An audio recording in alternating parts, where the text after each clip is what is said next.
চোর ছাড়া আছে? আছে চোর ছাড়া, ডাকাত ছাড়া নাই একটাও। চোর ডাকাতকে আমাদের রায় দিব না, তাহলে চোরের খাতায় নাম উঠবে, ঠিক কিনা? আল্লাহ আমাদের প্রিয় আফতাব মোল্লাকে দুনিয়া আখিরাতের শ্রেষ্ঠ নেতা বানিয়ে দিন। জনগণের খেদমত করার তৌফিক আল্লাহ দান করে দিন।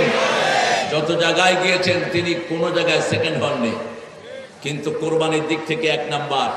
নিজে জেল খেটেছেন, নিজের 5টা ছেলে জেল খেটেছে, নিজে আসামি, ছেলেরাও আসামি, ছোট ছেলেটাও 6টা মামলার আসামি।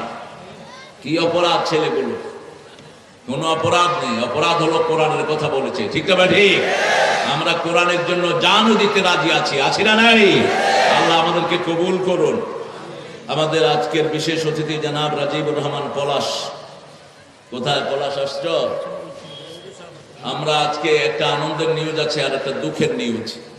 আমাদের বীরগঞ্জ উপজেলার যিনি জামাতের এমপি প্রার্থী ছিলেন, উনি ওখানে উপজেলা আমিরও ছিলেন, মোটরসাইকেল অ্যাক্সিডেন্টে তিনি ইন্তেকাল করেছেন। অত্যন্ত অল্প বয়সের একটা ছেলে, খোদাবক্স, এত ভালো মানুষ, আমি খুব কমই দেখেছি তার মতো ভালো মানুষ। অত্যন্ত অল্প বয়সে তিনি, বলা হচ্ছে মোটরসাইকেল কেউ পিছন থেকে ধাক্কা দিয়েছে, মোটরসাইকেল চালিয়ে আসতেছিল, ধাক্কা দেওয়ার পরেও একদম উল্টিয়ে গিয়ে সামনে পড়েছে। আমাদের প্রিয় আজকের প্রধান অতিথি মেহমান দেখেছেন, পড়ার পরে সেখান থেকে তাকে হসপিটাল নিয়েছে, মাথার ভিতরে একটা রড ঢুকে গেছে, বেনের ভিতরে রক্তক্ষরণ হতে হতে দুনিয়া থেকে বিদায় হয়ে গেছে। আল্লাহ যেন তাকে শাহাদাতের শ্রেষ্ঠ মর্যাদা দান করে, আল্লাহ যেন তার পরিবারকে রহম দিয়ে ভরপুর করে দেন। তার বড় ভাই আমাদের ইসলামী আন্দোলনের শ্রেষ্ঠ লিডার আব্দুল হাকিম জিহাদি, তিনি ঠাকুরগাঁও জামাতের দায়িত্বে আছেন, জামাতের জেলা পরিষদের তিনি আছেন। আর খুশির সংবাদ হলো সিরিয়ার যেই খুনি, সিরিয়ার মুসলমানদেরকে যেই খুনি হত্যা করেছে, সেই খুনি আজকে পালিয়ে গেছে।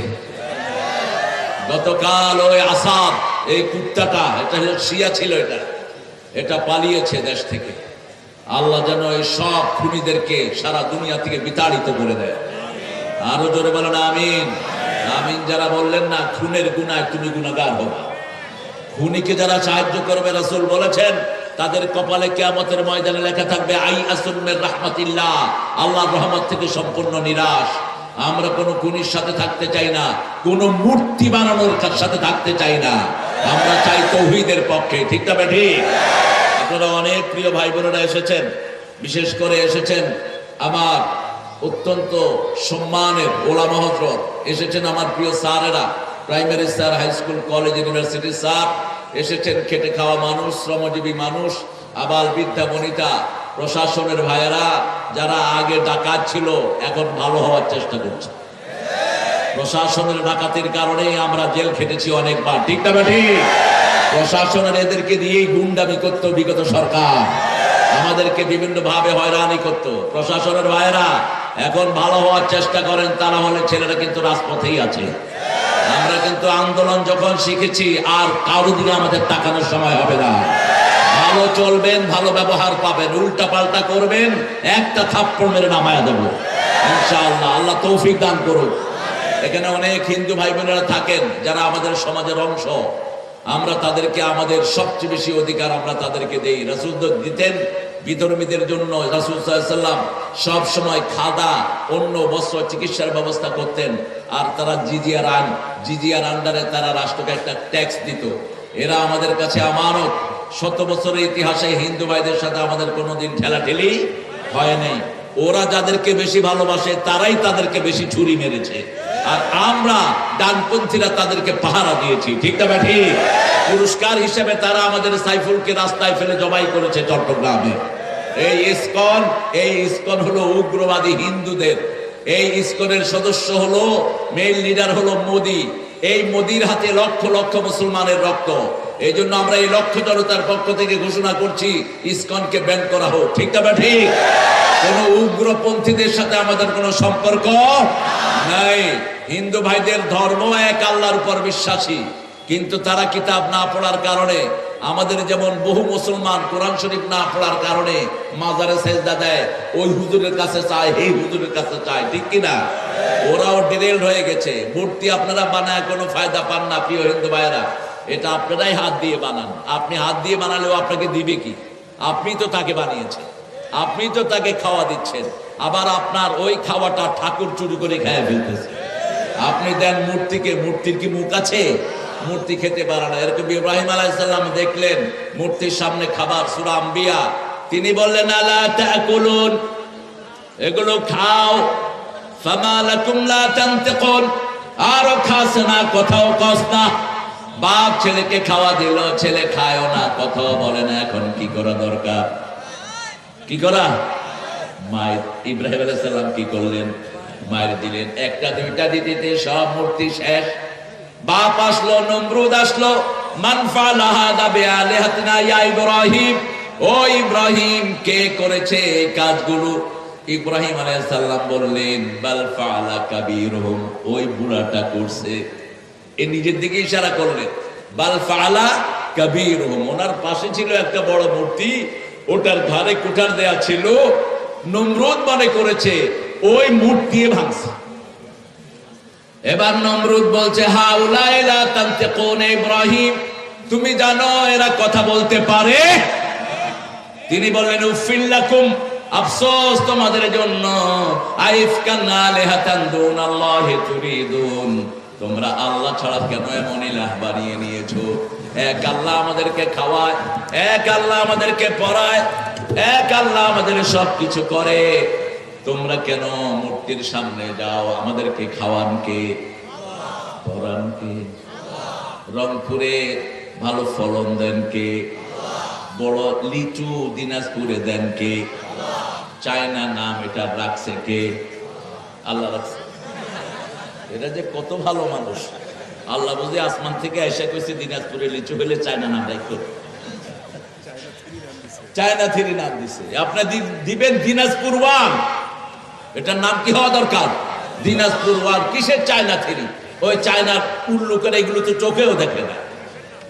চায়না এত সুন্দর লিচু পাবে কোথায়? আপনাদের দিনদারির কারণে আল্লাহ লিচুগুলো আপনাদেরকে উপহার দিয়েছেন।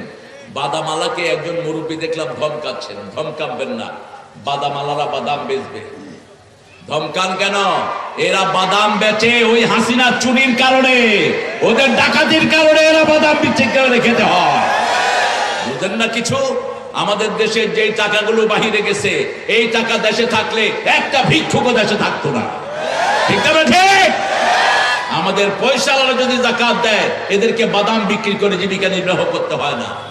ছোট বাচ্চা মাহফিলে এরা দোকান বেশি সাজায়, কারণ মাহফিলে আসে যারা, তাদের মন আল্লাহ নরম করে দেয়। ঠিক না ঠিক? যেমন জুমা মসজিদের সামনে গেলে ভিক্ষুক কম না বেশি? কারণ আল্লাহ নামাজের পরে অমিম্মা রাযাকনাহুম ইউনফিকুন, নামাজ পড়বা আর গরিবরে তোমরা দান করবা। এটা কার কথা? এই জন্য এরা মসজিদে কোরআনের মাহফিলে আসে। আমরা আল্লাহর কোরআন থেকে আজকে একটা জিনিস নিয়ে যাব, আমরা শিরক করব না। রাজি আছেন? রাসূল বলছেন মান ক্বালা লা ইলাহা ইল্লাল্লাহ লাম ইউশরিক বিল্লাহ দাখালাল জান্নাহ, যে কালেমা পড়েছে লা ইলাহা, পড়েন সবাই পড়েন লা ইলাহা, লা ইলাহা ইল্লাল্লাহু মুহাম্মাদুর রাসূলুল্লাহ। আল্লাহর সাথে শিরক করবে না। শিরক কাকে বলে? প্রথম শিরক আল্লাহ ছাড়া কাউকে সিজদা দেয়া শিরক, আল্লাহ ছাড়া কারো দল করাও শিরক। দল করতে হবে একমাত্র কার? আরো জোরে বলেন। যেমন আল্লাহর নাম ছাড়া যদি কারো নাম জিকির করি, এটা কি হবে? শিরক হবে। কি হবে? শিরক হবে। যেমন পীরের মুরিদেরা শিরক করে, খাজা খাজা খাজা খাজা, তোর খাজা তোরে খাওয়াইবো, খাজা খাজা খাজা। কিসের খাজার জিকির করস তুই? উল্টা পাল্টা বহু জিকির তারা বানিয়েছে। আমাদের জিকিরের মধ্যে কার নাম থাকবে? আমরা জিকির করি সুবহানাল্লাহ, আলহামদুলিল্লাহ, আল্লাহু আকবার, লা ইলাহা। আর শ্রেষ্ঠ জিকির হলো কি? আরো জোরে বলেন।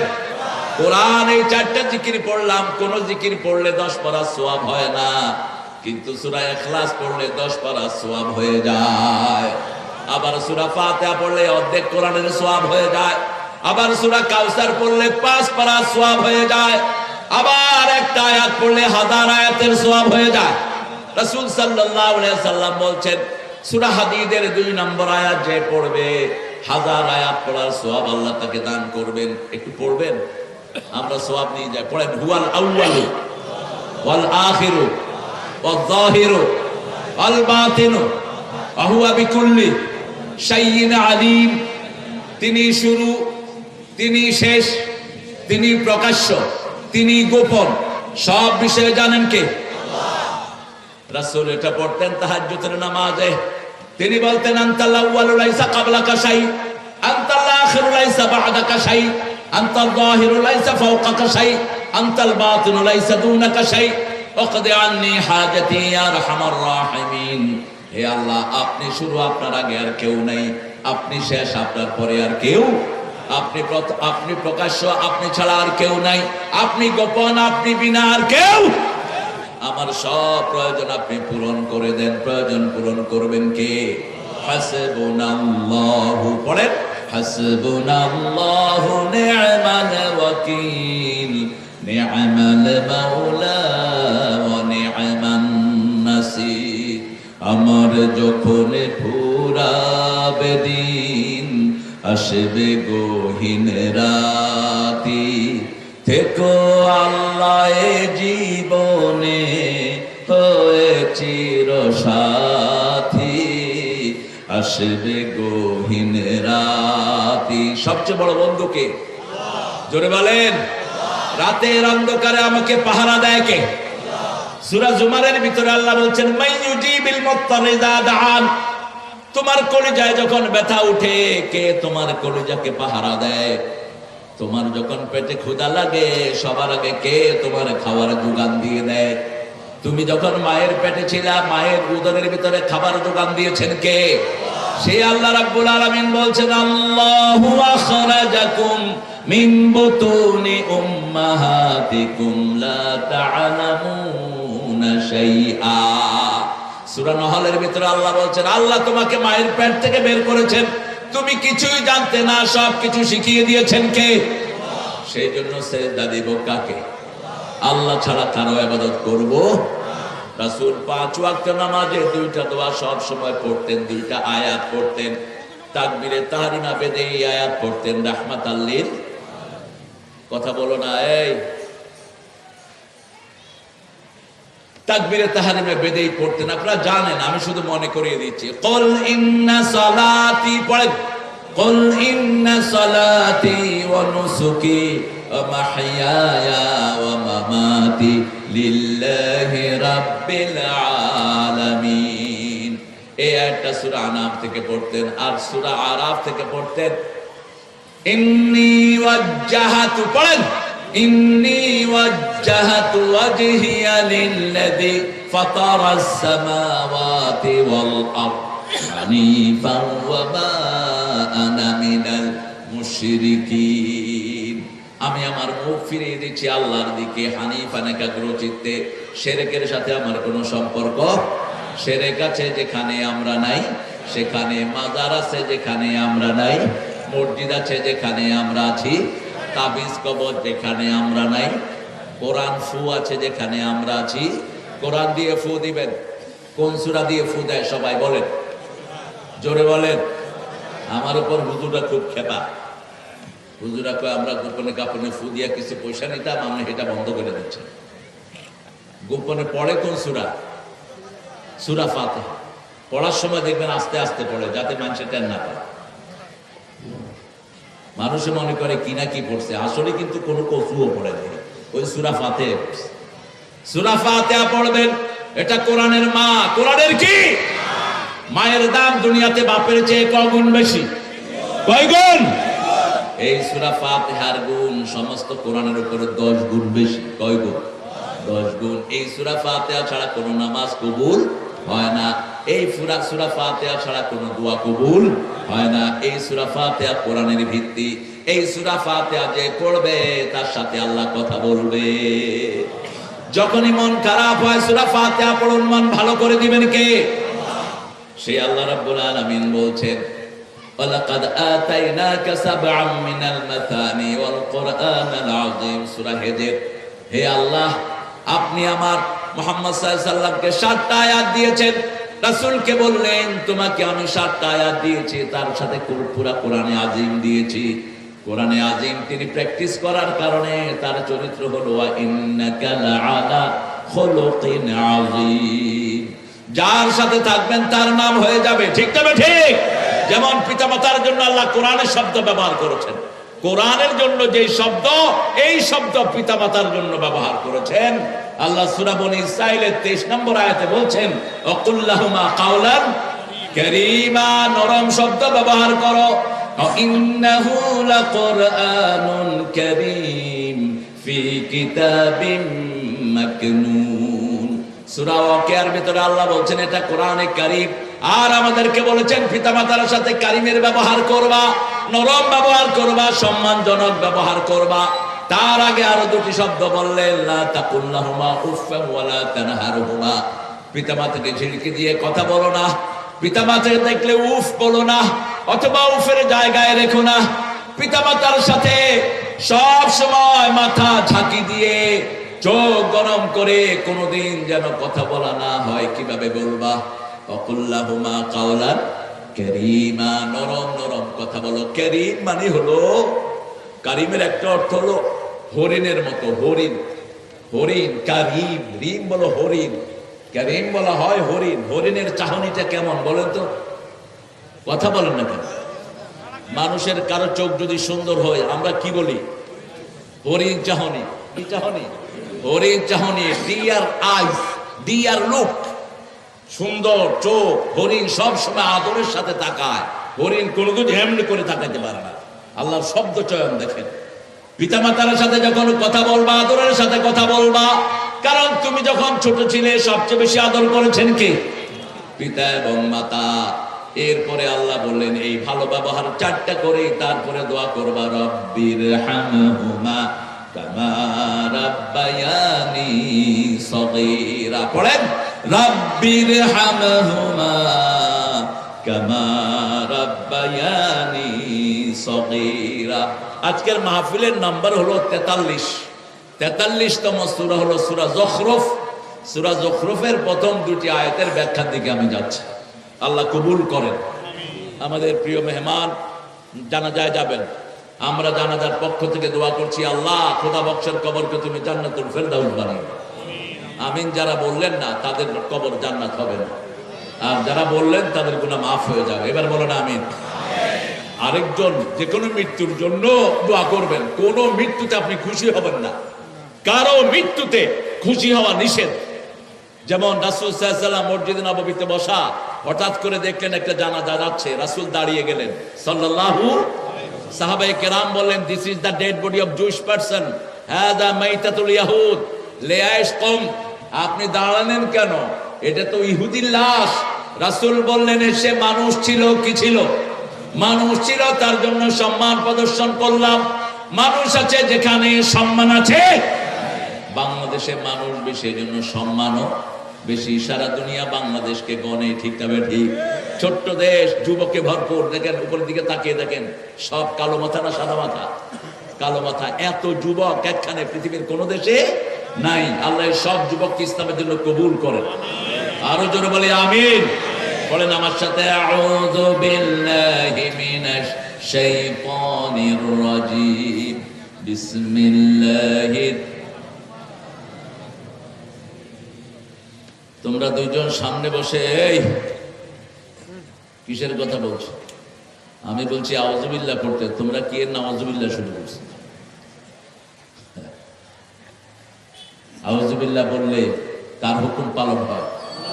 আল্লাহ বলছেন ফাইদা কারাতাল কুরআনা ফাস্তাইজ বিল্লাহি মিনাশ শাইতানির রাজীম। আমরা যে কত ভাগ্যবান, আমাদের প্রত্যেকটা কথার পিছনে দলিল আছে না নাই? আমরা একজন আরেকজনকে বলি কেমন আছেন, ওই ভাইটা বলে আলহামদুলিল্লাহ, এটা কোরআনের প্রথম আয়াত, ঠিক না ঠিক? আবার আমরা বলি ভাই আপনি আমার বাসায় যাবেন তো, তিনি বলেন ইনশাআল্লাহ, এটাও কোরআনে আছে না নাই? লা তাকুলান্না লিশাইইন ইন্নী ফাইলুন যালিকা গাদা। আল্লাহ রাব্বুল আলামিন সূরা কাহফে বলছেন তুমি কখনো বলো না নিশ্চয়ই আমি আগামী দিন ওটা করব, তুমি বলো ইনশাআল্লাহ আমি করব, ঠিক না ঠিক? সব কাজের আগে কার নাম লাগাতে হয়? আল্লাহর নাম। আউযুবিল্লাহ বিসমিল্লাহ যখনই পড়বেন শয়তানকে দূর করে দিবেন কে?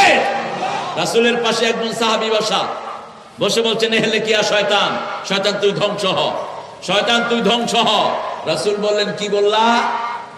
সাহাবীরা বললেন আমি বললাম শয়তান যেন ধ্বংস হয়। রাসূল সাল্লাল্লাহু আলাইহি ওয়াসাল্লাম বললেন শয়তান এখন আরো মোটা হয়েছে, আরো তাজা হয়েছে, তোমাকে ধরতে আসতেছে। বলছি ইয়া রাসূলুল্লাহ আমি কি বলবো? রাসূল বললেন তুমি আল্লাহর নাম বলবা, শয়তান ছোট হতে হতে মাছির চেয়েও ছোট হয়ে যায়। আউযু বিল্লাহি মিনাশ শাইতানির রাজিম। এখন শয়তান ছোট হতে মাছির চেয়েও ছোট হয়ে গেছে। আল্লাহ রাব্বুল আলামিন এই সূরা শুরু করেছেন হামিম ওয়াল কিতাবিল মুবিন। সারা কোরআনের ভিতরে যেখানে হরফে মুকাত্তাআত সেখানে আল্লাহ কোরআনের প্রশংসা করেছেন, যেখানে বিচ্ছিন্ন অক্ষর দিয়ে কোরআন শুরু করেছেন সেখানে কোরআনের বর্ণনা দিয়েছেন স্বয়ং কে? আল্লাহ রাব্বুল আলামিন। তবে হামিমের অর্থ আমরা জানি না, জানেন কে? বললে সওয়াব আছে না নাই? এই গোসবকে বসতে বলো, এই উঠো কেন তুমি, বসো। আমরা যতক্ষণ থাকবো মনোযোগ দিয়ে থাকবো, রাজি আছি তো? ইনশাআল্লাহ যোহর পর্যন্ত তো অন্তত চলবে, কি বলেন? হ্যাঁ, অফিস আছে নাকি? হ্যাঁ, আপনারা কথা রেখেছেন, আমিও রাখবো ইনশাআল্লাহ। আপনারা যদি কথা না রাখতেন আমার কথা রাখা সম্ভব হতো না। ওয়াল কিতাবিল মুবিন ইন্না জাআলনাহু কুরআনান আরাবিয়ান লাআল্লাকুম তাআকিলুন। আমি আরবি ভাষায় কোরআন নাযিল করেছি। আমরা যে সূরাগুলো পড়ি কোন ভাষা? আমরা যে আযান দেই কোন ভাষা? একামত দেই কোন ভাষা? সৌদি আরবে গেছে রংপুর থেকে এক ছেলে, আসার পরে পিতামাতা জিজ্ঞেস করছে বাবা কেমন ছিলে? কয় সব আরবিতে বলে, শুধু নামাজ আর একামত বাংলায় বলে। কারণ এটা সে বুঝে মনে করছে এটাই বাংলা, এটাই কি বাংলা। আসলে নামাজ কি বাংলা নাকি? নামাজ ফার্সি শব্দ, এটার আরবি হলো সালাত, আর ইকামত আরবি শব্দ। এটা সে বুঝে, এই জন্য সে ফেরেশতা সওয়াল করেগা তোমারা রব কौन है, तुम्हारा কিতাব क्या है, तुम्हारा নবী कौन है। তো আরেকজন উঠে বলল হুজুর ফেরেশতার বাড়ি কি পাকিস্তানে নাকি? বললো কেন বাবা? বলছে ফেরেশতা উর্দু বলবে কেন? ফেরেশতা আরবি বলবে। কি বলবে? আরবি বলবে। হ্যাঁ, আরবিটা আমরা ভাষা ব্যবহার করি। এই যে এটার নাম কি? টেবিল। টেবিলটা কিন্তু আরবি শব্দ, তাবেলাতুন থেকে টেবিল। টমাটেম, টমাটেম আরবি শব্দ। আনানাস আরবি শব্দ। অনেক শব্দ আমরা ব্যবহার করি। পৃথিবীর সব ভাষার মা কোন ভাষা? আরবি ভাষা। আরবি ভাষাতে একটা উটের শব্দ আছে, 400 শব্দ আছে উটের জন্য। এক এক বয়সে উটের এক এক নাম। চোখের আরবি আছে প্রায় 12টার মতো। এক এক সময় চোখকে এক এক নামে ডাকা হয়। চোখের নরমাল আরবি হলো আইনুন। কি আইনুন? আবার ঝর্ণাকে বলা হয় আইনুন। ফিহিমা আইনান তাজরিয়ান ফাবিআইয়ি আলাই রাব্বিকুমা তুকাল্লিবান। জান্নাতের দুটি ঝর্ণা দ্বারা প্রবাহিত হবে। যেখান দিয়ে যাবেন কয়টি ঝর্ণা দ্বারা থাকবে? দুইটি ঝর্ণা দ্বারা থাকবে। জান্নাতের যে কোনো জায়গায় আপনি পড়ে জমাবেন, দুটি ঝর্ণা দ্বারা আল্লাহ দান করে দিবেন। আবার আল্লাহ বলছেন তাজরি মিন তাহতিহাল আনহার। এটার দুটি অর্থ। তাজরি মিন তাহতিহাল আনহার, আপনার বাড়ির নিচ দিয়ে প্রবাহিত হবে ঝর্ণা দ্বারা, নদী প্রবাহিত হবে, অথবা ওই নদীর সুইচ আপনার হাতে থাকবে।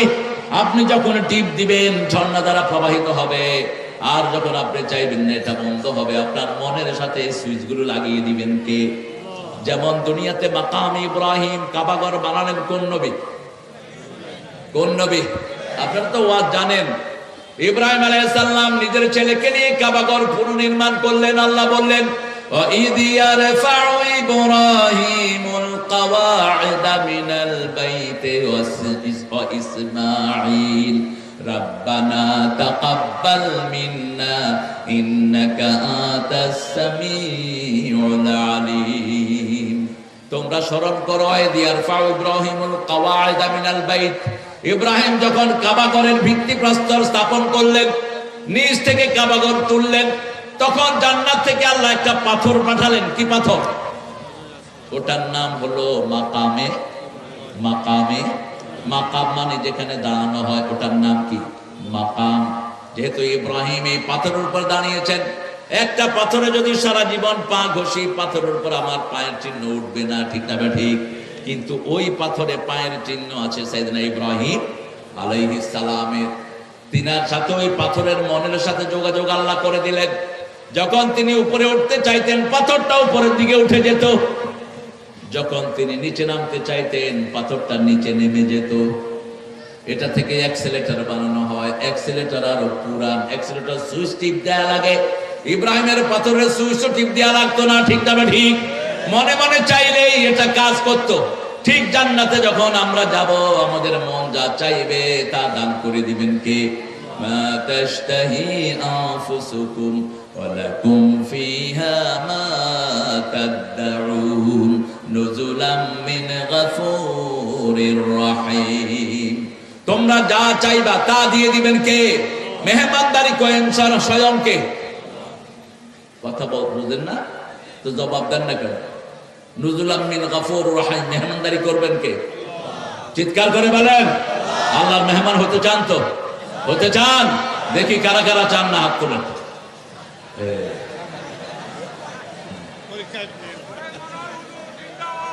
আরে আল্লাহ কবুল করুক আমার বাবাকে। বসে বসে, আল্লাহ কবুল করুক, আল্লাহ আমার ভাইদেরকে কবুল করুক। আমরা জান্নাতে যেতে চাই তো প্রিয় ভাইয়েরা? চাই তো? তাহলে 5 ওয়াক্ত নামাজ পড়তে হবে তো। নামাজটা জান্নাতের কি চাবি। আপনার চাবি দিয়ে কি আমার মোটরসাইকেল খুলবে? খুলবে না। আপনার চাবি আপনাকেই নিতে হবে। জান্নাতের চাবির দাঁত কয়টা? কয়টা দাঁত? 5টা দাঁত। ফজর, জোহর, আসর, মাগরিব, এশা। এবার এই দাঁতগুলো উঠানোর যে নিয়ম, জান্নাতের চাবি হলো নামাজ। নামাজের চাবি কি? নামাজের চাবি কি? ওযু। এখন ওযু জানে না। ওযু করতে গিয়ে পানির উপর পানি ফেলে। রাসূল 1 মগে ওযু করতেন, 3 মগে গোসল করতেন। দুনিয়ার কোথাও আপনি পানির অপচয় করবেন না। সাগরে থাকলেও পানির অপচয় করা নিষেধ। এক সমুন্দর নে আওয়াজ দি, এক সমুন্দর নে আওয়াজ দি, মুঝকো পানি পিলা दीजिए, मुझको पानी पिला दीजिए, लज्जते गम बढ़ा दीजिए। পানির চেয়ে বড় নিয়ামত আর কিছুই নাই এই পৃথিবীতে। সবচেয়ে বড় নিয়ামত কি? পানি। পানির জন্য হুসাইনের পরিবার কারবালায় মারা গেছে। ঠিক তবে ঠিক। এই পানির জন্য আজও পৃথিবীর বহু মানুষ মারা যায়। বন্যা হলে কিসের অভাব হয়? কিসের? মানুষ পানির ভিতরে ডুবে, কিন্তু খাওয়ার পানি নেই। ঠিক তবে ঠিক। এই জন্য আপনাদের উত্তরবঙ্গ যে কত নিয়ামত। উত্তরবঙ্গে একটু নিচে কল গেলেই কি উঠে? কতটুকু ডিপ করতে হয়? মাত্র 25 ফিট। ভাই আমার একটা বাড়ি করে দাও, আমি যাব না এখান থেকে। ঢাকা শহরে কত ফিট লাগে জানেন? মাত্র 900 ফিট। তারপরে পানি ওঠে না, ময়লা উঠে, ময়লা। এক লোক ওয়াসার পানিতে উজু করে এসছে, এসে কয় যে চাঁদের থেকে গুয়ের গন্ধ কেন? আরেকজনে বলছে তোমার হাতে গু। ওয়াসার পানি আর পায়খানার পাইপ একসাথে হয়ে গেছে। ঢাকা শহরের পানি, কেউ সাপ্লাই পানি খেতে পারে না। ঢাকা শহরে প্রায় 2 কোটি লোকের বাস। সবাই ডিপ মেশিন, ওই যে 900, 950, 1500 ফিট নিচে যাওয়ার পরে পানি উঠে। তাও আপনার পয়সা দিয়ে সেই পানি আনতে হয়। আমাদের কাঁঠাল রানী সুন্দর ব্যবস্থা করে দিয়ে গেছে। আগে বিনা পয়সা আমরা সেই পানি আনতাম। এখন ঢাকা শহরের বিভিন্ন জায়গাতে ডিপ মেশিন বসানো, সেই মেশিনের পানি আবার গরিব যারা তারা পয়সা দিয়ে আনতে হয়। আর আপনারা বিনা পয়সায় কত পানি আপনাদের, সুবহানাল্লাহ বলি একটু। এই পানি আপনারা অপচয় করবেন না। রাসূল সাল্লাল্লাহু আলাইহি ওয়াসাল্লাম বলতেন সাগরে থাকলেও পানির অপচয় করো না। 1 মগে তিনি ওযু করতেন। ওযুর পানি কখনো মুছতেন না। আমরা পাগল হয়ে যাই ওযুর পানি মোছার জন্য। হুজুররা বেশি পাগল হয়, কয় টিস্যু আনো। তোর হুজুর তুই জানোস না কেন মূর্খ? রাসূল জীবনে ওযুর পানি মুছতেন না। মুসলিম শরীফের হাওলা, রাসূল বলতেন এটা যতক্ষণ শরীরে থাকে ততক্ষণ গুনাহ ঝরতে থাকে। যখন শেষ ফোঁটাটা ঝরে যায়, শেষ গুনাহটা মাটিতে ঝরে যায়। আবার রাসূল বলতেন ওযুর পানিতে বরকত। এই জন্য ওযুর শেষ পানিটা খেয়ে ফেলতেন রাহমাতাল লিল আলামিন। আমরাও যেন খেতে পারি, আল্লাহ তৌফিক দান করেন। একটা হাদিস বলছি বুখারীর, রাসূলকে পাওয়া যাচ্ছে না। Suddenly he was disappeared. All the sahabis were looking for him. Where has he gone? তিনাকে খুঁজতেছিলেন, তিনি গেলেন কোথায়? মদিনাতে সাহাবাই কেরাম ওনাকে পাহারা দিয়ে রাখতেন, কারণ মদিনাতে একজন বীর ছিলেন রোকানা। কি নাম? রোকানা। ও ছিল বিশ্ববিখ্যাত চ্যাম্পিয়ন, কুস্তি করতো।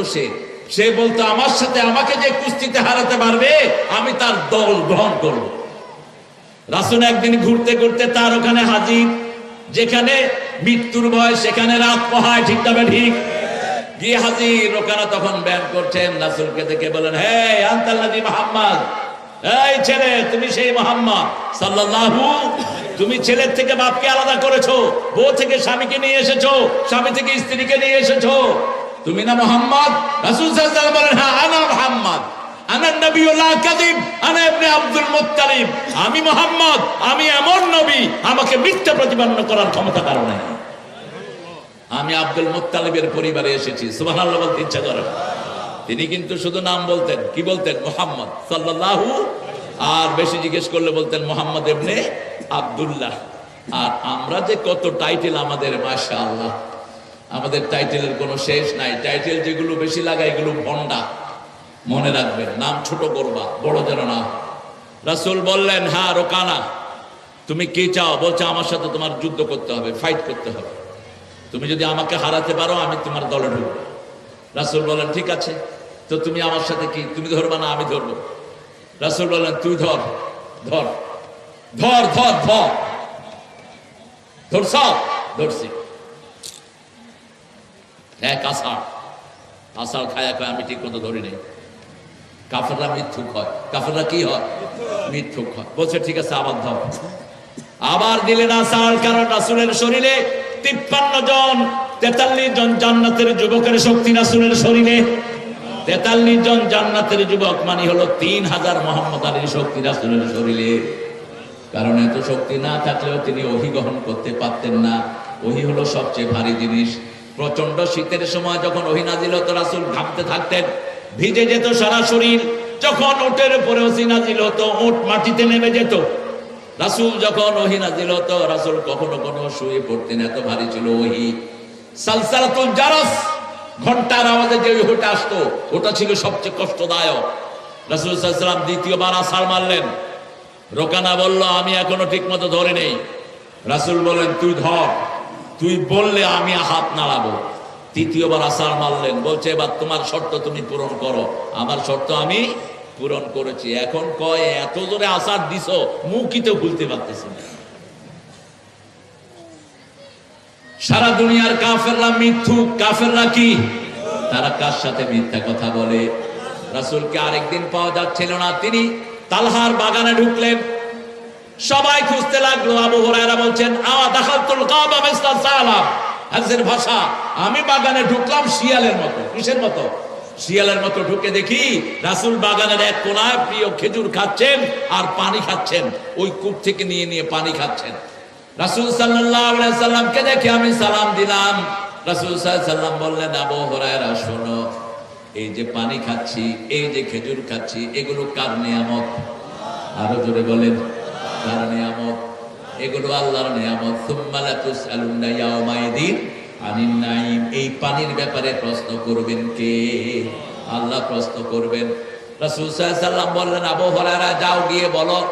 বলছে, ইয়া রাসূলুল্লাহ, সব সাহাবী আপনাকে তালাশ করছে, আপনি কোথায়? আপনাকে পাওয়া যাচ্ছে না, আপনি কোথায়? আপনি এখানে আছেন। ইয়া রাসূলুল্লাহ, আমি যে বলছি আপনার স্যান্ডেলটা আমাকে দেন। একটা স্যান্ডেল আমি নিয়ে যাই। এই যে রাসূলের স্যান্ডেল আমার হাতে, ওই বাগানে তিনি আছেন। তিনি বের হলেন আর রাসূল বললেন, শুনো, উম্মতকে গিয়ে বলো, মান ক্বালা লা ইলাহা ইল্লাল্লাহ দাখালাল জান্নাহ। যারা বলবে লা ইলাহা ইল্লাল্লাহ তারা জান্নাতি হয়ে যাবে। বলেন, লা ইলাহা ইল্লাল্লাহ, লা ইলাহা ইল্লাল্লাহ। হৃদয় থেকে যারা বলবে তারা জান্নাতি হয়ে যাবে। একটু মন থেকে বলেন, লা ইলাহা ইল্লাল্লাহ।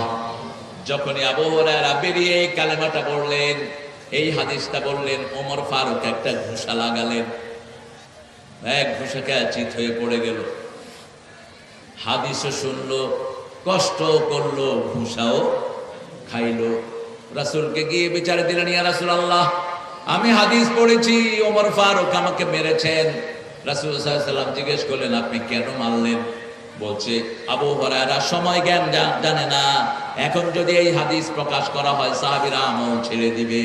এই জন্য আমি তাকে মেরেছি। আমরা কালেমা পড়বো, যখনই বিপদে পড়ি কালেমা পড়বো কার জন্য?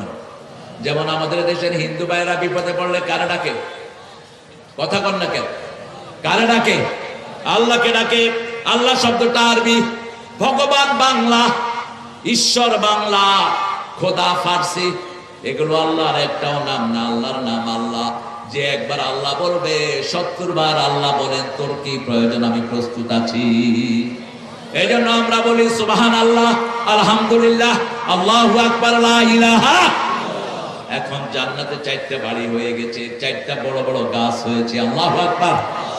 এই জন্য যখনই সুযোগ পাবো জিকির করব কার? ইন্না আনজালনাহু কুরআনান আরাবিয়্যান লাআল্লাকুম তা'কিলুন। ইন্নাহু ফি উম্মিল কিতাব লাদাইনা উম্মুল কিতাব লাদাইনা লাদাইনা লিআলিল হাকিম। আল্লাহ বলছেন আমার পক্ষ থেকে আমি হলাম বিজ্ঞানময়। আল্লাহ কি বিজ্ঞানময়? বিজ্ঞানময় কেন? আপনি কোন রাস্তায় আল্লাহকে ফাঁকি দিবেন আপনার আগে জানেন কে? অনেক মানুষ আছে টাকা যখন যাকাত দেওয়ার সময় হয় টাকা আরেকজনের কাছে দিয়ে রেখে কয় যে ভাই আমার তো যাকাতের টাকা আসছে, টাকাগুলো তুমি কিছুদিন রাখো, তাহলে একটা বছর আর পূর্ণ হলো না, তারপরে আমি তোমার থেকে নিয়ে নেব। এরপরে আর যাকাত দেয় না। এরকম ভদ্রলোক আমাদের দেশে বেশি না কম? ওদিকে মানুষ যাকাত দেয় না। যাকাত আসে 10 কোটি, দেয় 10 লাখ। জমির যাকাত দেয় না, জমির ওসর দেয় না। জমি তার 100 মণ ধান হয়েছে, এরকম লোক আছে না নাই? 100 মণ ধান হয়, আল্লাহ বলেছেন যদি বৃষ্টি দিয়ে ফলন হয় 100 মণ থেকে 10 মণ গরিবকে দিবা। কাকে দিবা? প্রতি 10 মণে 1 মণ। আর যদি তুমি বৃষ্টির পানি না হয়, তুমি সেচের ব্যবস্থা করেছো, 20 মণে 1 মণ গরিবকে দিবা। কিন্তু গরিবের কোন দেয়ার খবর নাই। আল্লাহ বলছেন কোন সময় দিবা? শোনো, ইয়াউমা হাসাদিহি, যেই দিন তুমি ধান কাটবা সেই দিন ধানটা তাকে দিয়ে দিবা। আবার বলেছেন তোমার এলাকায় যদি কোনো খনি থাকে সেই খনির 5 ভাগের 1 ভাগ গরিবকে দিয়ে দিবা। আজকে বাংলাদেশে খনি থেকে কয়লা উঠছে স্বাধীনতার পর থেকেই, ঠিক না ঠিক? কিন্তু একটা টাকাও গরিবকে দেয়া হয় না, সবগুলো চোর ডাকাতেরা ভাগ করে নিয়ে যায়। এই জন্য কোনো বরকত নাই। আল্লাহ বলছেন ও নবী বলে দাও খনি যেখানে থাকবে সেটার 5 ভাগের 1 ভাগ গরিবরা পাবে, ঠিক না ঠিক? আর যদি তোমার 25টা ছাগল থাকে তাহলে একটা ছাগল গরিবকে দিবা, যদি নিজে কোনো ছাগলের খাওয়ানোর ব্যবস্থা না করো। আর যদি তোমার কাছে 30টা গরু থাকে, 30টা ওট থাকে, একটা ওট গরিবকে দিয়ে দিবা। এসব গরিবের অধিকার, এগুলো গরিবের জন্য ভিক্ষা নয়। আপনি যদি যাকাত আদায় না করেন, আল্লাহ রাব্বুল আলামিন বলছেন নবী বলে দাও এই যাকাতকে সাপ বানিয়ে তার গলায় পেঁচিয়ে দেওয়া হবে, তার গাল কামড়াতে থাকবে আর বলবে আনা কানজুকা আনা মালুকা। আরো বড় অপরাধ উত্তরবঙ্গে সংঘটিত হচ্ছে। আমরা কোরআন পড়ি কিন্তু মোহরানা দেই না। মোহরানা বাকি না ফাঁকি? কথা বলেন। মোহরানা সুন্নত না নফল? হ্যাঁ, যারা দেয় না ওরা তো সুন্নত। সুন্নত পড়লে পড়লাম, না পড়লে নাই। আল্লাহর আইন, আল্লাহর হুকুম, এটা সুন্নত না ফরজ? তো মোহরানা দেয়া কি? কোন সূরা আছে মোহরানার কথা বলেন? সূরা নিসা, বেড়িদের সূরা, মাদের সূরা। মায়ের দাম ইসলামে বেশি না কম? কিন্তু আপনাদের কাছে কম। দিনাজপুর, রংপুরে মেয়েদের মোহর বেশি না যৌতুক বেশি? হ্যাঁ, কেমনে কেমনে পরিচয় দিবেন আল্লাহর কাছে আপনি মুসলমান? ওই মাটা মাফ না করলে আপনাকে আল্লাহ মাফ করবে না। যারা যৌতুক দাও দিচ্ছ, যৌতুক নিয়েছ, মোহরানা দাও নেই, তোমাদের বিয়ে হয়নি। যে কোনো মুফতি থেকে ফতোয়া দাও, তোমাদের বিয়ে হয়নি। তোমরা যারা মোহরানা দাও নেই, বিয়ে হয়নি। মোহরানার বাকি কিছু নেই। একজন নবীও মোহরানা বাকি রেখে বিয়ে করেন নাই, বিয়ে পড়ানো নাই। রাসূল সারা জীবন যতগুলো বিয়ে পড়িয়েছেন মোহরানা কি? ক্যাশ। নিজে মা খাদিজাকে 19টা ওট দিয়ে মোহরানা আদায় করে তারপরে বলেছেন কবুল। কারণ বিয়ের সময় প্রথম মোহরানার কথাই আসে। আব্দুল কুদ্দুসের মেয়ে সকিনার সাথে কুব্বত আলীর বিয়া হইবে। 40,000 টাকা মোহরানায় সকিনা তোমাকে বিয়ে করতে চাই কুব্বত আলী। তুমি কি রাজি আছো নাকি? মধ্যখানে উকিল বাপ একটা ঢুকে। উকিল বাপ ঢুকার কোন সিস্টেম ইসলামে নাই। হ্যাঁ, উকিল ধরাতে পারে, যারা বিয়ের জন্য কথা বলে, এই বন্ধন যতদিন টিকে থাকবে তাদের আমলনামায় সওয়াব যেতে থাকবে। বিয়ে করানোর মতো এত সওয়াবের কাজ আর কিছুই নাই। কিন্তু উকিল নিয়োগ করে পর্দা লঙ্ঘন করবেন, এই সিস্টেম ইসলামে নাই। তখন মেয়েটা চুপ করে থাকে, লোকেরা বলে মেয়ে সম্মতি দিয়েছে।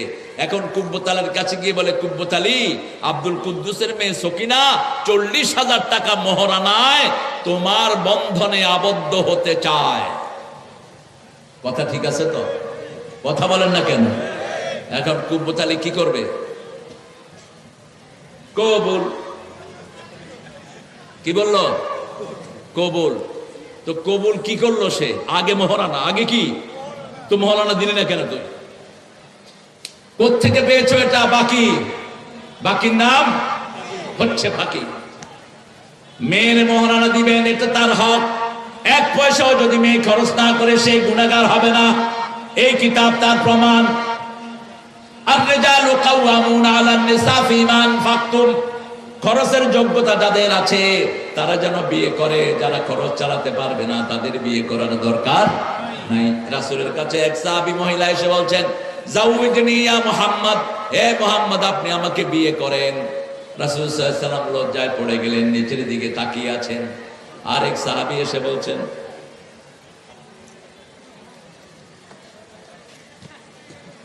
ইয়া রাসূলুল্লাহ আমি তৈরি আছি, আপনার যদি না লাগে আমার সাথে করায় দেন। রাসূল প্রথম জিজ্ঞেস করলেন, মোহরানা কি দিবা? মোহরানা কি দিবা? মোহরানার কথা আগে আনতেন। ফাতেমার জন্য প্রস্তাব আসলো, প্রস্তাব দিলেন আবু বকর রাদিয়াল্লাহু আনহু। ছেলেটাকে, ছেলেকে আলী, বিশ্ববিখ্যাত আলী রাদিয়াল্লাহু আনহু। বলছে আলীকে জিজ্ঞেস করেন কি মোহরানা দিবে। আলী বলছে, আমি তো আমার শ্বশুরের ঘরেই খাওয়া দাওয়া করতাম, আমার তো কিছু নাই, তবে আমার ঢাল আর তলোয়ার আছে। কি আছে? ঢাল আর তলোয়ার আছে, এটা নিয়ে বাজারে যাও। মোহরানার নিচের কোনো হদ নাই, উপরের কোনো হদ নাই। আপনি যদি 10 কোটিও দেন কোনো অসুবিধা, আবার যদি একটা লোহার আংটিও দেন সেটাও জায়েজ আছে। মেয়ের দাম যেমন মোহরানা হবে তেমন। মেয়ে যদি কোটিপতির মেয়ে হয় মোহরানা হবে বেশি, আর যদি মেয়ে মধ্যবিত্ত হয় মোহরানা হবে মধ্যবিত্ত। আলী গেলেন বাজারে, আলী গেলেন সেখানে তার জিনিসপত্র বিক্রি করবেন, ঢাল এবং তলোয়ার। সামনে দেখা হলো সাইয়েদনা ওসমান রাদিয়াল্লাহু আনহুর সাথে। ওসমান বললেন, ভাইরা ভাই কোথায় যাও? হবু ভাইরা ভাই কোথায় যাচ্ছ? যাচ্ছি এই তলোয়ার এই ঢাল বিক্রি করব আমার মোহরানার জন্য। ওসমান বলল, আমাকে দাও, আমি বেশি দামে কিনে নেই। অনেক দাম তিনি দিয়ে দিলেন। দাম দেওয়ার পরে বললেন, ভাই আমি তলোয়ারও চালাইতে জানি না, ঢালও চালাইতে জানি না, আমি পথে হাঁটলেই পয়সা বাড়ে, এই জন্য আমি শুধু পয়সার যোগান দেই। সবাইকে সব কাজে লাগানো যায় না। কেউ মেধা ভালো, সে জ্ঞানের লাইনে কাজ করবে। কেউ খেতে গেলে ফসল ভালো হয়, সেখানে সে কাজ করবে। আবার কেউ গেলে, রাজপথে গেলে তার সামনে কেউ দাঁড়ানোর সাহস পায় না, সে সেখানে যাবে।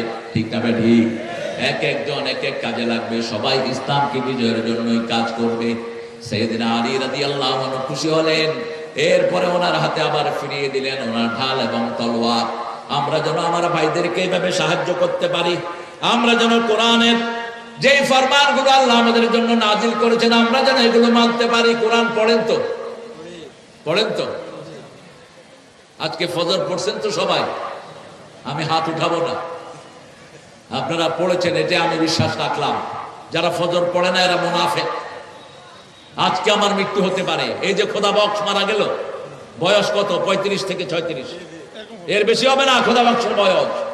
আমি গত মাসে ওখানে প্রোগ্রাম করেছি, সারাক্ষণ আমার সাথে সাথে ছিল এবং স্টেজে বসে কাঁদছিল, আমি দেখছিলাম খোদা বক্সকে। আজকে সে লাশ দুনিয়াতে নাই। আমরা আজকে এখান থেকে যারা বাড়ি যাব কোনো নিশ্চয়তা? তাহলে কিভাবে আপনি চিন্তা করেন, আপনি ফজর কাজা করেছেন, কি করে ঘুমিয়ে থাকো ফজর করে কাজা, এমন তো হতে পারে জোহরে জানাজা। কি করে ঘুমিয়ে থাকো জোহর করে কাজা, এমন তো হতে পারে আসরে জানাজা। এজন্য রাসূল যে নামাজ পড়তেন, একটা দোয়া তিনি পড়তেন নামাজ দাঁড়ানোর পরে, পড়তেন সল্লু সালাতাল ওয়াদা, তোমরা বিদায়ী নামাজ পড়ো। কি নামাজ? বিদায়ী নামাজ। যদি নামাজটা শেষ নামাজ হয়, আপনি সুন্দর করে রুকু করবেন, সুন্দর করে সিজদা করবেন, সুন্দর করে ওযু করবেন। রাসূল বলছেন, মান আহসানা উযুহু ওয়া আহসানা সুজুদাহু ওয়া আহসানা সালাতাহু গফিরা লাহু বিজামবি। আল্লাহর হাবিব বলছেন যে সুন্দর করে ওযু করে, সুন্দর করে রুকু করে, সিজদা করে, 2 রাকাত নামাজ দিয়ে তার জীবনের গুনাহগুলো মাফ হয়ে যায়। আমরা তো নামাজের ভিতরে সবচেয়ে তাড়াহুড়া করি বেশি, ঠিক না ঠিক? নামাজে তাড়াহুড়া বেশি, কারণ রাসূল বলছেন নামাজে দাঁড়ালে একটা শয়তান আসে, এসে বলে ফাক্কির হাকাদা, ফাক্কির হাকাদা, ফাক্কির হাকাদা, এটা চিন্তা কর, এটা চিন্তা কর। কোনো কিছুই নামাজের আগে নাই। যখন নামাজে ঢুকলাম, দুনিয়ার চিন্তা মাথায়, ঠিক না ঠিক? তখন মানুষেরা তাড়াহুড়া করা শুরু করে। ইমাম যদি সূরা ইখলাস, আল্লাহ বলতেন ও নবী বলে দাও, সবার সবকিছুর সাথে সম্পর্ক থাকে, আমার সম্পর্ক হলো সূরা ইখলাসের সাথে। যে ইখলাস পড়বে তার সাথে আমি আল্লাহর সম্পর্ক হয়ে যাবে। রাসূল কুল ইয়া আইয়ুহাল কাফিরুনের সাথে ইখলাস পড়তেন। রাসূল বলতেন যারা রাতের বেলায় কুল ইয়া আইয়ুহাল কাফিরুন পড়ে, তাদের শরীরের বিষ ব্যথা দূর করে দেন কে? আবার মায়েদের জন্য বলেছেন মা ফাতেমা।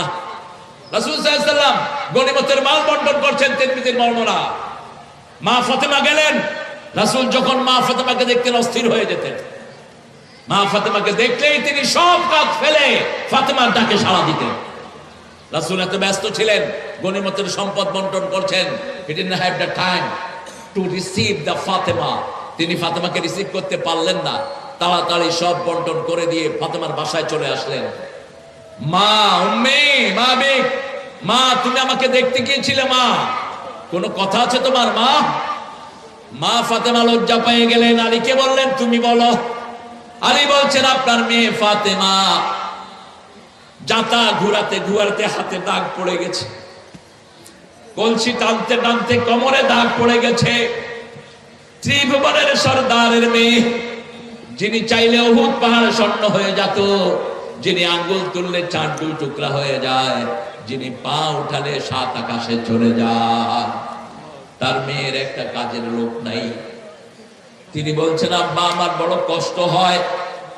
রাসূল বলেন আর কিছু বলবা আলী? বলছেন আর কিছুই না।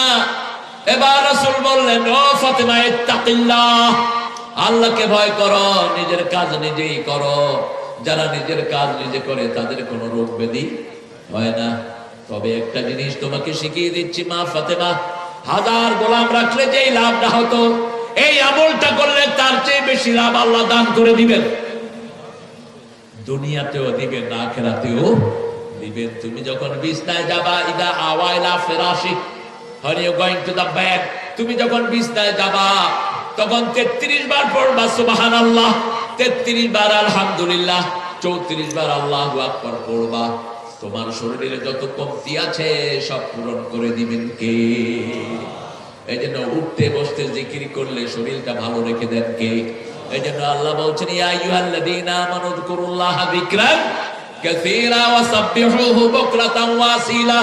হে আমার বান্দা বান্দিরা, হে আমার মুমিনেরা, তোমরা আল্লাহর জিকির করো সবচেয়ে বেশি, আর তাসবিহ করো সকাল সন্ধ্যায়। জিকির বলা হয় কোরআনকে, জিকির বলা হয় পিতামাতার সাথে ভালো ব্যবহারকে, জিকির বলা হয় স্বামী স্ত্রীকে সুন্দর নামে ডাকাকে। কোন বিবিকে বাজে নামে ডাকবেন না। রাসূলের সুন্নাহ বিবির জন্য দোয়া করা, বিবির সাথে নফল পড়া, বিবিকে নিয়ে ভাত খাওয়া, বিবির হাত ধরে বিবির মুখে খাওয়া দিয়ে দেয়া। রাসূল সাল্লাল্লাহু আলাইহি ওয়াসাল্লাম ঘরটা ঝাড়ু দিতেন, আপনারাও ঝাড়ু দিবেন। রাসূল নিজের কাপড়টা নিজে ধুইতেন। কতজন স্ত্রী ছিল? কতজন? 11। আপনাদের কয়জন করে আছে? একজনের অভাবই তো পূরণ করতে পারেন না, আরেকজনের কথা কোন কেমনে? রাসূল বলেছেন সাল্লাল্লাহু আলাইহি ওয়াসাল্লাম, যারা 2 বিয়ে করে এক বিবির সময় দেয় না, আরেক বিবির সময় দেয়, ওরা কিয়ামতে অর্ধাঙ্গিনী হয়ে উঠবে। চোখ একটা থাকবে না, হাত একটা থাকবে না, পা একটা থাকবে না।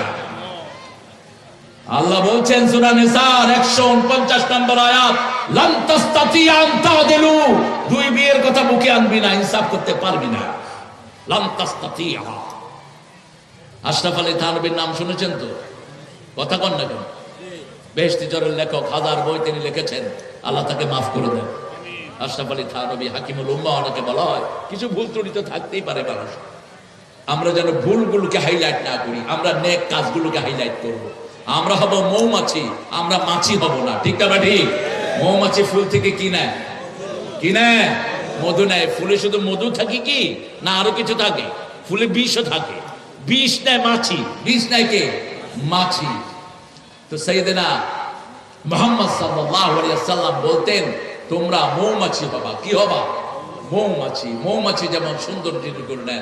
আশরাফ আলী থানভী যখন দুই বিয়ে করলেন, প্রত্যেক রাতেই ঘরে গেলে কিলাকিলি। ছোট বউকে বড় বড় এটা করছো, বড় বউকে ছোট বড় এটা করছো, আমরা এটা দিলা না কেন? সালিশ মামলা আছে না নাই? আপনারা তো ভালো মানুষ, আপনার চাইতেও পালতে পারবেন, বেশি ভালো আপনার।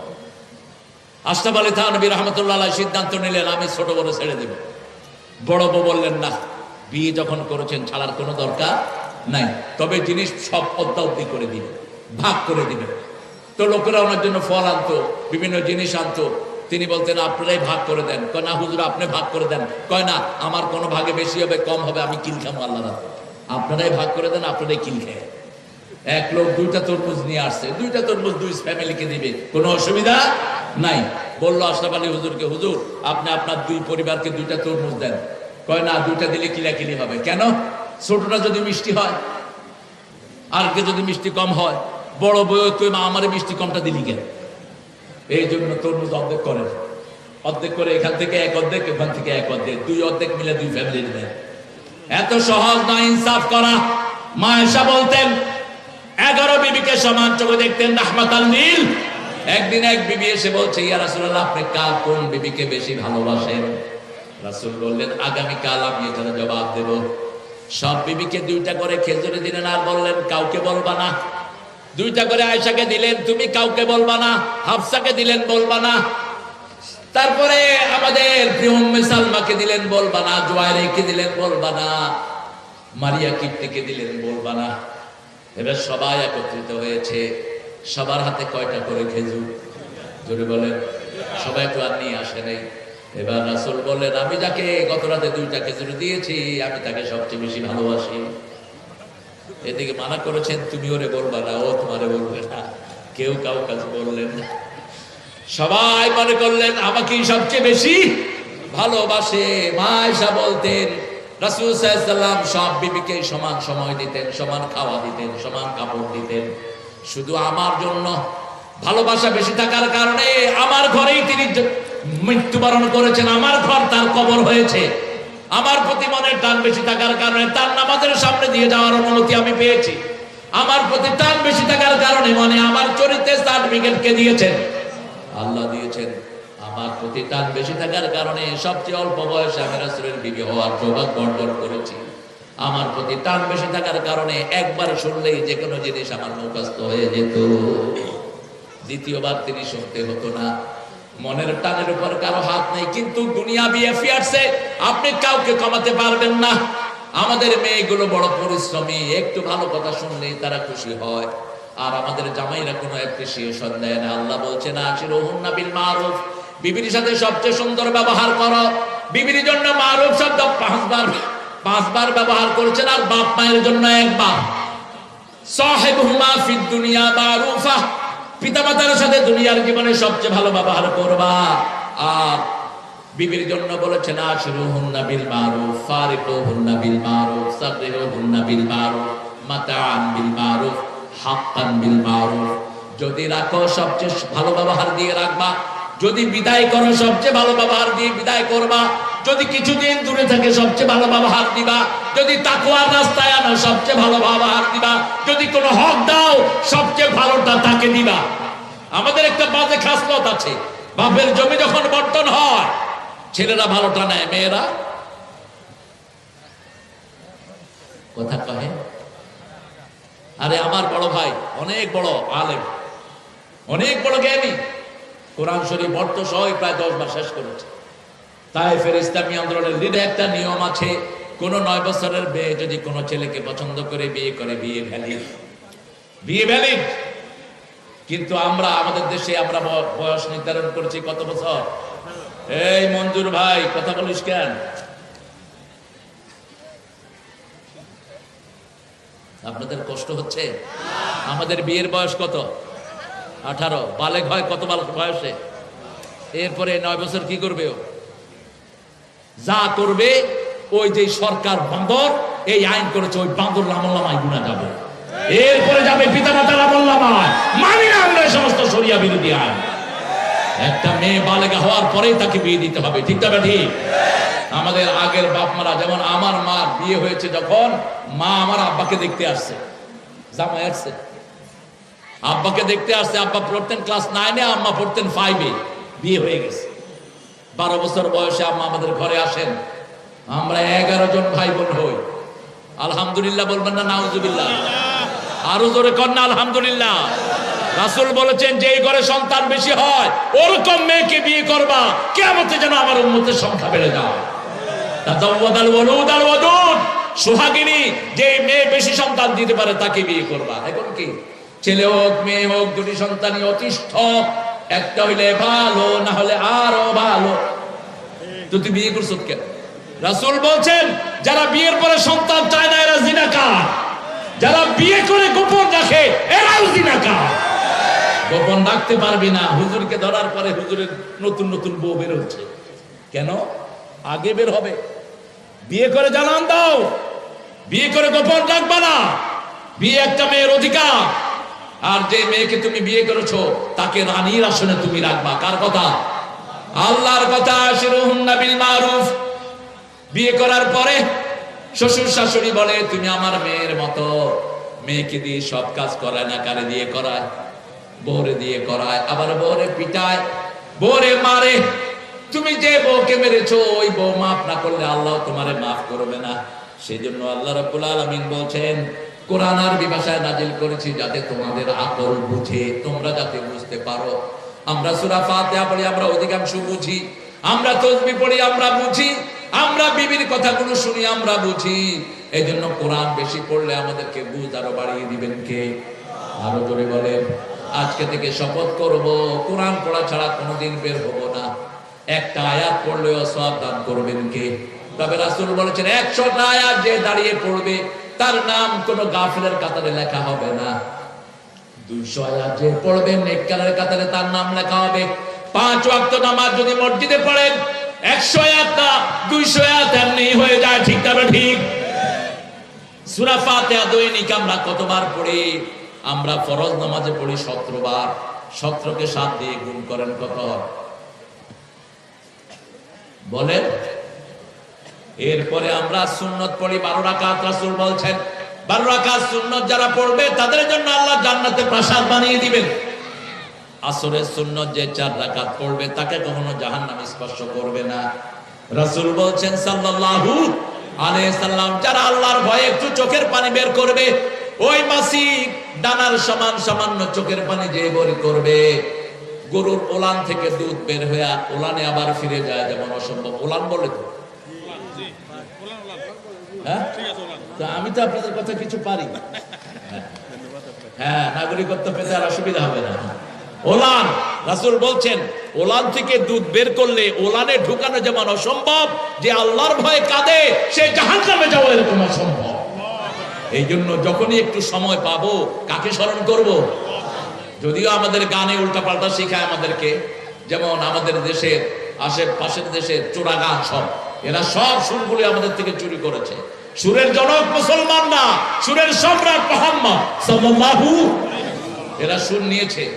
যখন রাত্রি নিঝুম নাই চোখে ঘুম, একলা শূন্য ঘরে তোমায় মনে পড়ে মাগো, তোমায় মনে পড়ে। মাকে মনে পড়ার দরকার নাই, মায়ের জন্য দোয়া করেন, ঠিক না বেটি? আমি এখানে ঢুকিয়ে দিলাম যখন রাত্রি নিঝুম নেই চোখে ঘুম, একলা শূন্য ঘরে তোমায় মনে পড়ে আল্লাহ, তোমায় মনে পড়ে। আল্লাহ কবুল করুন।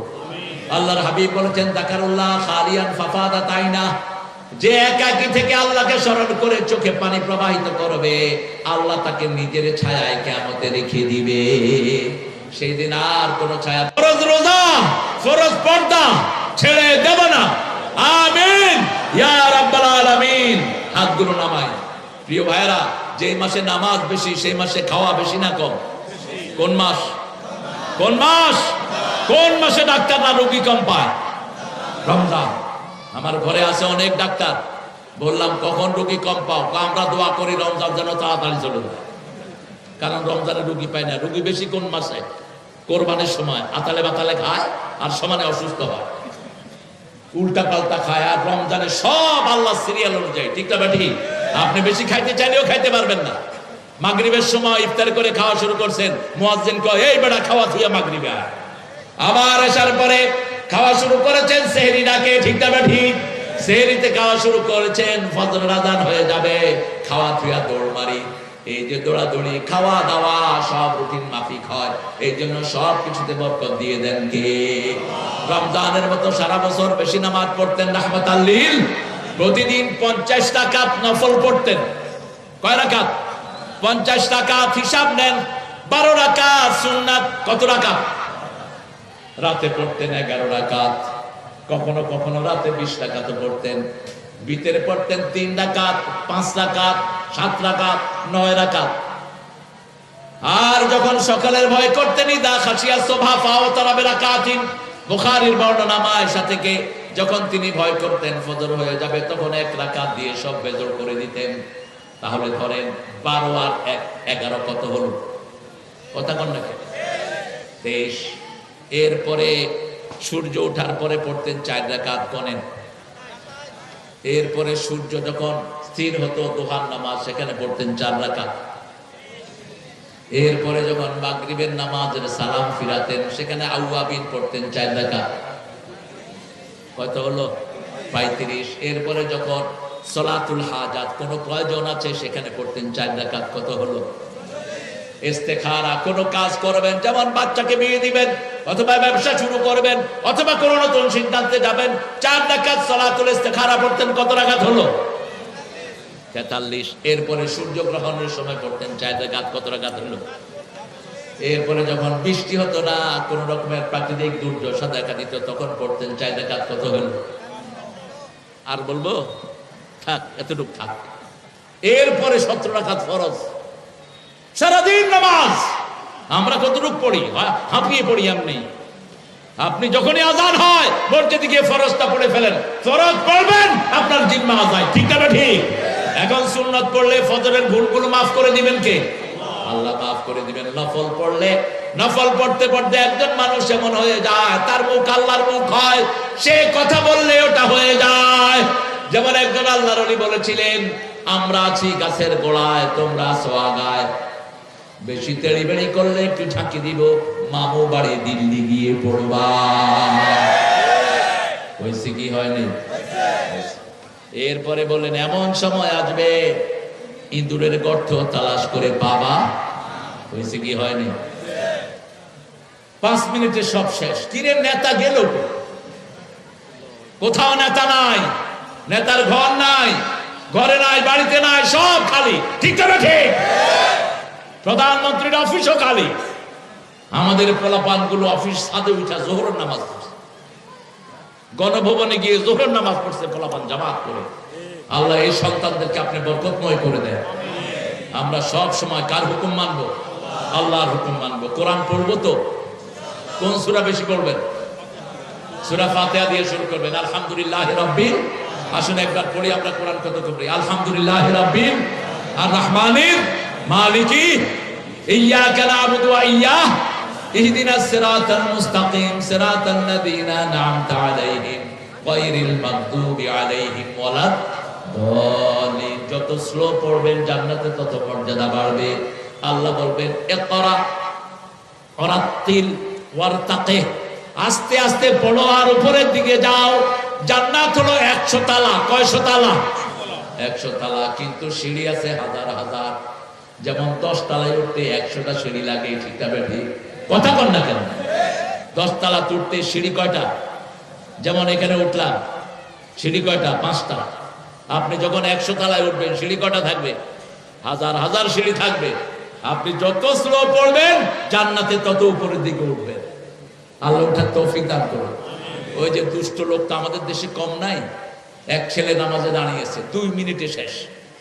তো লোকেরা বলল, ভাই তুমি এত তাড়াতাড়ি? আল্লাহ তো সবই জানে, আমি শুধু মনে করে আছি। আমি নিয়ত বেঁধে বলছি, আল্লাহ সূরা ফাতিহা লেখে না, সূরা নাস লেখে না। আল্লাহু আকবার। এরকম দুষ্ট আছে না? নাই আছে এরকম দুষ্ট। না, এরকম করবো না। নামাজ তো আমার জন্যই। আমি যখন গুনাহ করব আমার সেলগুলো ভালো থাকবে, আমি যখন টানবো আমার শরীরটা ভালো থাকবে। কোরআনের সাথে শরীরের সম্পর্ক। এই জন্য আল্লাহ বলছেন সূরা বনী ইসরাঈল, অনুনাজ্জিলু মিনাল কুরআনি মা হুয়া শিফাউন ওয়া রাহমাতুল লিল মুমিনিন ওয়া লা ইয়াজিদুয যালিমিনা ইল্লা খাসারা। এটার ব্যাখ্যা লিখলেন নজরুল, যেন কানে শুনি সদা তোমার কালাম, হে খোদা চোখে যেন দেখি শুধু কোরআনের আয়াত শোনো।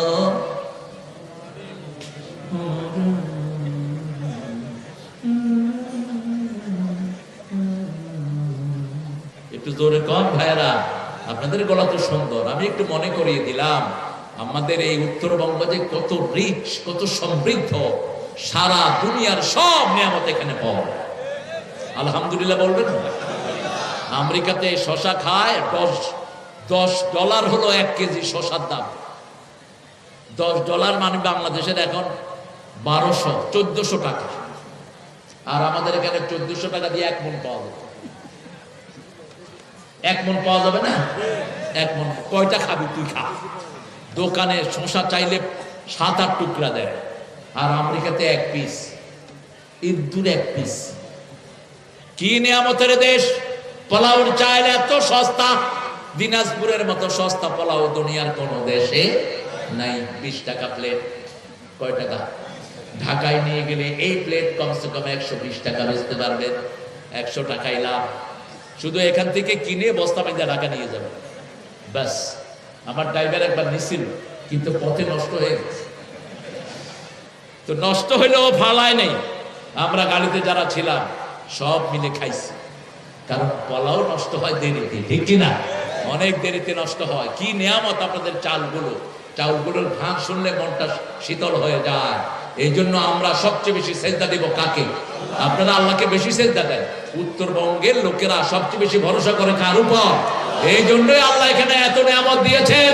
আল্লাহ এখানে যদি এখন আপনারা যৌতুক তুলে দেন, 5 ওয়াক্ত নামাজে যদি আপনারা শামিল হয়ে যান, আল্লাহকে যদি ভয় করেন, উত্তরবঙ্গই সারা দুনিয়াকে চালাতে পারবে।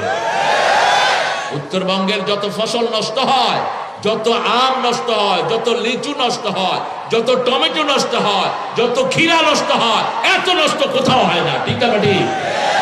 এগুলো আমরা কি করবো এখন? ফুলকপির সময় ফুলকপি খাবেন, হার্ট ভালো হয়ে যাবে।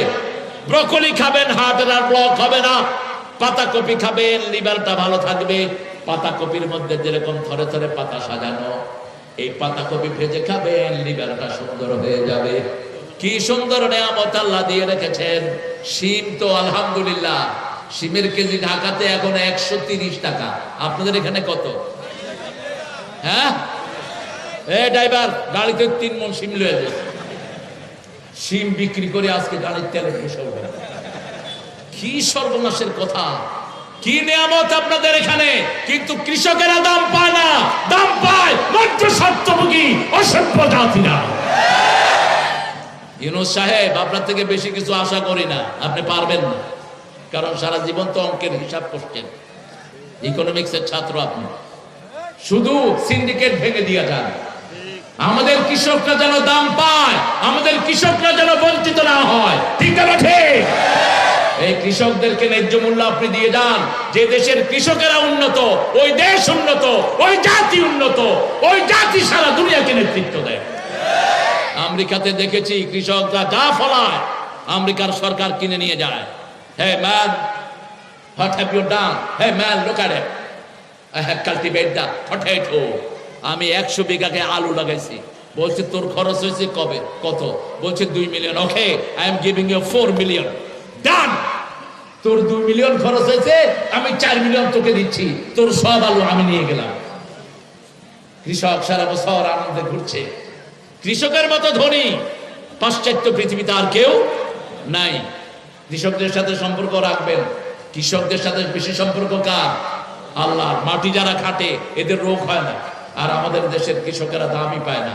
যতটুক দিয়ে ফলায় ওই দামটা পর্যন্ত ঘরে নিয়ে আসতে পারে না। ঠিক না ঠিক? এই দোষ হলো সব সরকারের। বসে বসে উঁদুর মারে, টাকাগুলো চুরি করে পাচার করে এক এক নেতা। আমিও তো এক এমপির পোলা, আমার বাপ তো টিনের ঘর পাকা করতে পারে না এমপি হয়ে।